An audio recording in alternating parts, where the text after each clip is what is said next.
اللہ تبارک و تعالیٰ کے نام سے شروع جو بڑا مہربان اور نہایت رحم کرنے والا ہے۔ بریلہ اسلامی ورلڈ کے دیکھنے اور سننے والوں، جب سے یہ دنیا بنی ہے یہاں ایسے عجیب اور انوکھے ناقابل یقین واقعات ہوتے چلے آئے ہیں جنہیں سن کر انسانی عقل دنگ رہ جاتی ہے۔ آج بھی جو واقعہ میں آپ کو سنانے جا رہی ہوں یہ بھی ایک سچا واقعہ ہے کہ انسان کی عقل اس کا ساتھ ہی چھوڑ دے۔ پیارے دوستوں، جنت البقیع میں ایک شیر روزانہ ایک قبر پر دھاڑا کرتا تھا، اور جب سعودی بادشاہ نے اسے کھدوا کے دیکھا تو سب کی چیخیں ہی نکل گئیں۔ ایسا عجیب واقعہ شاید آپ نے پہلے کبھی نہ سنا ہوگا۔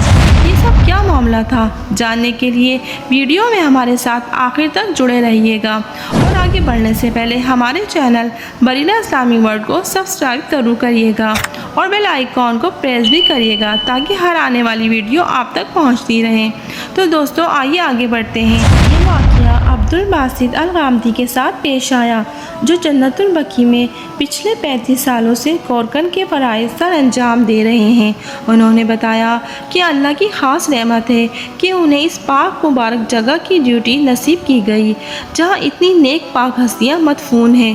وہاں کی فضا ہی کچھ اور ہے، یہاں کی مٹی ایک خاص قسم کی خوشبو سے معطر رہتی ہے۔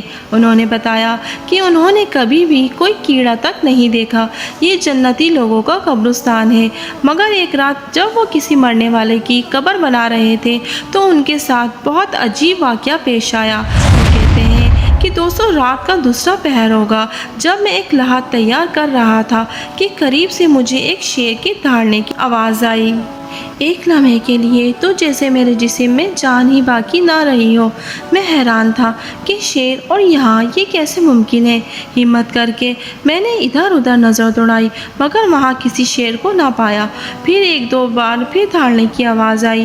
میں نے آواز کا پیچھا کیا مگر کوئی شیر نظر نہ آیا۔ پھر مجھے احساس ہوا کہ شاید یہ میرا وہم ہوگا۔ پھر ایک رات ایسا ہی ہوا۔ میں نے ساتھی اہلکار کو بلوایا مگر اسے کسی قسم کی آواز سنائی نہیں دی، جبکہ مجھے شیر کے دہاڑنے کی مسلسل آواز آ رہی تھی۔ پھر ایک رات اور ایسا ہی ہوا۔ اب کہ میں نے آواز کی سمت پر ڈھونڈنا شروع کیا کہ یہ آواز کیوں آ رہی ہے اور کہاں سے آ رہی ہے اور مجھے ہی کیوں آ رہی ہے۔ میں ابھی اسی تلاش میں تھا کہ شیر کے دہاڑنے کی آواز مجھے بہت قریب سے سنائی دی۔ میں سمجھ گیا یہ آواز ایک قبر سے آ رہی ہے۔ میں نے فوری اپنے ساتھی ڈیوٹی اہلکار کو بلوایا کہ آواز مسلسل آ رہی تھی، مگر عجیب بات یہ تھی کہ باقی کسی کو آواز سنائی نہیں دے رہی تھی۔ سیکیورٹی اہلکار برہم ہو گئے اور مجھے کہنے لگے، لگتا ہے بڑھاپے کا اثر تم پر اور تمہارے دماغ پر ہونے لگا ہے، تمہیں یہ کام چھوڑ کر اپنا علاج کروانا چاہیے۔ سیکیورٹی اہلکاروں اور عبدالباسط سمیت سب کو انچارج نے طلب کیا اور پوچھا، یہ کیا معاملہ ہے؟ یہ لوگ کیوں تمہارے ذہن و توازن خراب ہونے کی شکایت کر رہے ہیں اور تمہیں قبر سے شیر کے دہاڑنے کی آواز کیوں آتی ہے؟ عبدالباسط نے کہا، میں 35 سالوں سے پوری ایمانداری اور سچائی سے یہ کام سر انجام دے رہا ہوں۔ اب اس عمر میں مجھے جھوٹ بولنے کی کیا ضرورت ہے؟ مجھے واقعی اس قبر میں سے شیر کے دہاڑنے کی آواز سنائی دیتی ہے۔ اس بات سے انچارج بھی ہنسنے لگا اور کہنے لگا، بہتر یہی ہے کہ تم پہلے اپنا ذہنی علاج کرواؤ، تمہیں نوکری سے فارغ کرنے کی ضرورت محسوس ہو رہی ہے۔ دوستو ابھی یہ باتیں چل ہی رہی تھی کہ اسی روز سعودی شہزادے محمد بن سلمان مدینہ منورہ دورے پر آئے ہوئے تھے۔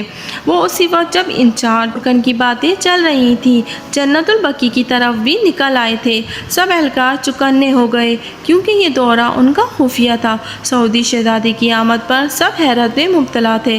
سعودی شہزادے نے پوچھا، کیا معاملہ ہے؟ کس بات پر اس بیچارے سے بحث ہو رہی ہے؟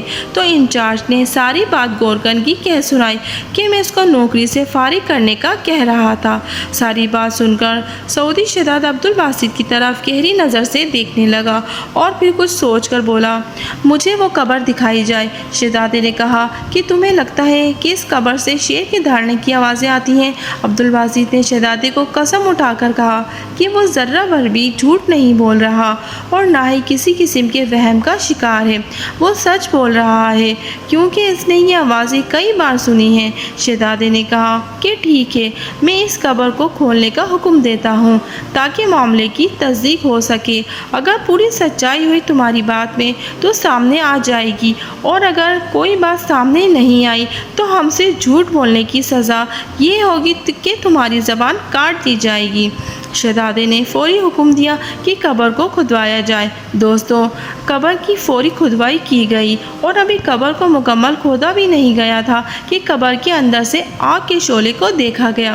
شہزادے نے اتنا ہی دیکھا تھا کہ وہ سمجھ گیا کہ یہ معاملہ کیا ہے۔ عبدالباسط سچ بول رہا ہے، پہلے اس قبر کے بارے میں پوچھا جائے کہ یہاں دفن شخص کون تھا۔ فوری معلومات اکٹھی کی گئیں تو معلوم ہوا کہ یہ شخص عربی ہی تھا، اس کا کام سود کا تھا۔ شہزادے نے فوری حکم دیا کہ اسے نکال کر کہیں اور دفنایا جائے۔ اصل میں یہاں کسی ایسے شخص کو دفن نہیں ہونا چاہیے تھا، یہ پاک اور جنتی لوگوں کا قبرستان ہے، شاید غلطی سے دفنایا ہوا شخص ہے، اور عبدالباسط کے ذریعے یہ پیغام ہم تک پہنچایا گیا ہے کہ اس کی قبر کو یہاں سے ہٹایا جائے۔ دوستوں، اس حکم پر عمل کیا گیا۔ قبر کو مکمل کھولا گیا تو آگ نہیں تھی، مگر قبر کے اندر لاش اور کفن جل کر کالے ہو چکے تھے۔ اس کو نکال کر کہیں اور اس کی تدفین کروائی گئی۔ دوستوں، سود ایسا گناہ ہے جس کی بخشش ممکن ہی نہیں ہے، چاہے اس شخص کو جنت البقیع میں ہی کیوں نہ دفن کر دیا گیا ہو۔ سود کو قرآن کریم میں بڑا گناہ قرار دیا گیا ہے۔ اللہ تعالیٰ کا ارشاد ہے سورہ بقرہ میں، اے ایمان والو، اللہ تعالیٰ سے ڈرو اور جو سود باقی رہ گیا ہے وہ چھوڑ دو اگر تم سچ مچ ایمان والے ہو، اور اگر تم ایسا نہیں کرتے تو اللہ تعالیٰ اور اس کے رسول سے لڑنے کے لیے تیار ہو جاؤ۔ سود کھانے والوں کے لیے اللہ تعالیٰ اور اس کے رسول سے اعلان جنگ ہے۔ اور دوستوں، یہ ایسی سخت وعید ہے جو کسی بڑے گناہ مثلاً زنا کرنے، شراب پینے کے ارتکاب پر نہیں دی گئی۔ مشہور صحابی رسول حضرت بن عباس رضی اللہ تعالیٰ عنہ نے فرمایا کہ جو شخص سود چھوڑنے پر تیار نہ ہو تو خلیفہ وقت کی ذمہ داری ہے کہ وہ اس سے توبہ کروائے اور باز نہ آنے کی صورت میں اس کی گردن اڑا دے۔ اللہ تبارک و تعالیٰ نے سود کھانے والوں کے لیے کل قیامت کے دن جو ذلت اور رسوائی رکھی ہے، اسے اللہ تعالیٰ نے اپنے پاک کلام میں کچھ اس طرح فرمایا ہے کہ جو لوگ سود کھاتے ہیں وہ قیامت کے دن ایسے اٹھیں گے جیسے شیطان نے اسے چھو کر پاگل بنا دیا۔ دوستوں، اللہ تعالیٰ سے دعا ہے کہ اللہ تعالیٰ ہمیں ایسے گناہ سے محفوظ فرمائے اور ہمارا خاتمہ ایمان پر کرے، اور ہمارے دلوں کو جنت البقیع کی طرح پاک فرمائے۔ آمین ثم آمین۔ ویڈیو پسند آنے کی صورت میں اسے لائک کرتے ہوئے دوستوں میں شیئر کیجیے گا۔ جاتے جاتے یہ کنفرم ضرور کر لیجیے گا کہ آپ نے ہمارا چینل بریلہ اسلامک ورلڈ سبسکرائب کر رکھا ہے یا نہیں کیا، تو فوری سبسکرائب کرتے ہوئے بیل آئیکن کو کلک کر دیجیے گا تاکہ ہر آنے والی ویڈیو کا نوٹیفیکیشن آپ کو ہر وقت موصول ہوتا رہے۔ اپنا بہت سارا خیال رکھیے گا۔ آنے والی نئی ویڈیو میں آپ سے ملاقات ہوگی، تب تک کے لیے اللہ نگہبان۔